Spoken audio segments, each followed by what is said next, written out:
As someone who is a domestic abuse survivor myself, I want to talk about why we need to stop telling Ballerina Farms that she needs to leave her husband, and actually how all of this criticism that is coming out about Ballerina Farms and her husband might actually be dangerous for her. As someone who has suffered from narcissistic abuse myself, I look at that situation and I see that it is highly likely that she is also, of course, dealing with narcissistic abuse. And the fact of the matter is that narcissists will protect their reputation at all costs. And if there's any criticism that is done to them, that is when you enrage a narcissist. And who is he going to take it out on? Now, I'm not saying we shouldn't talk about this, but I will say that talking about this and how it has blown up in social media is definitely putting her at risk. Now, why can't she just leave, right? Everyone's saying she just needs to divorce him, she needs to leave.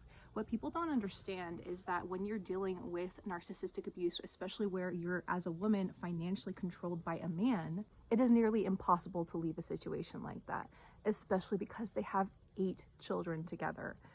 The court system, the court process would be insane. In order for her to leave, she'd basically have to say goodbye to her children because, of course, she's married to a billionaire's son. She has no financial rights in of herself. There probably was a prenup involved, and so her leaving and being able to fight him with a lawyer and gain custody of her children is just impossible. And yes, that is the court system that we deal with. As someone who has dealt with a situation like this, I mean, of course, I wasn't married to a billionaire or anything like that, but I was financially controlled by a man for a very long period of time, and it was nearly impossible for me to leave.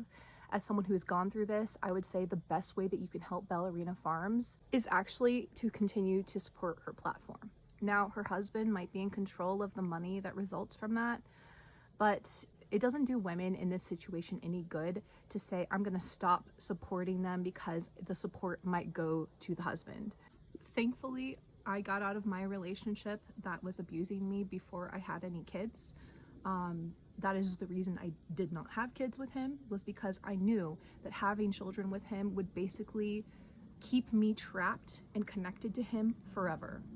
And that he would have control and abuse me and my child. And it was, in my opinion, a fate worse than death.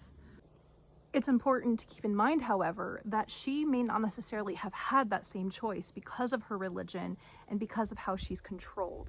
Especially in a situation like that, birth control is probably not under her control, it's under his. As we know, it's the man who kind of controls that in the act.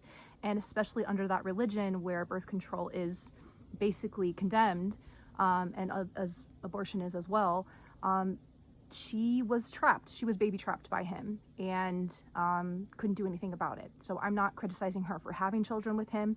In her situation, it completely makes sense. And even in my situation, it could have easily happened where I was baby trapped by my narcissistic abuser. But thankfully, that didn't happen. And that's a story for another time. So even if you don't like trad wife content, I would say if you want to help her, continue to support her content.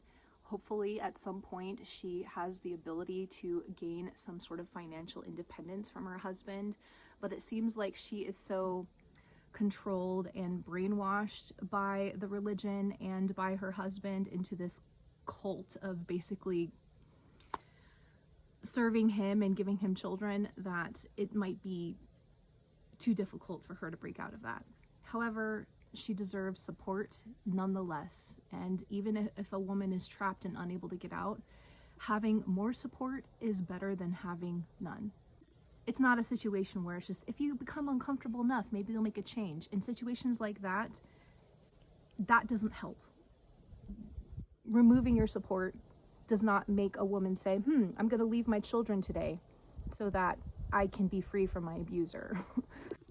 Even without children, it's hard enough as it is to break out from the brainwashing and the oftentimes people who are condoning the abuse done to you because of religious and other purposes.